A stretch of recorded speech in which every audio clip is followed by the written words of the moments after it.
Welcome back to 8482 Media. Today I'm going to quickly show you guys how to add the snowstorm effect to your CapCut clips. So initially what you're going to want to do is go to Media, click and drag your clip down to the timeline. Once you have it here, we're going to go up to Effects, Video Effects, and click on Christmas. And then we're going to scroll down and find Snowstorm, click and drag it to the timeline right above the clip. And now we can move it anywhere we want, and we can elongate this effect for it to fit the entirety of the clip. So with it being highlighted, we're going to go to Special Effects, and we can change the atmosphere and the speed. I want the speed to be more, so I'm going to increase the speed.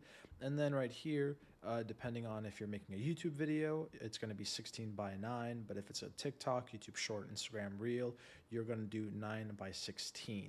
So let's take a look.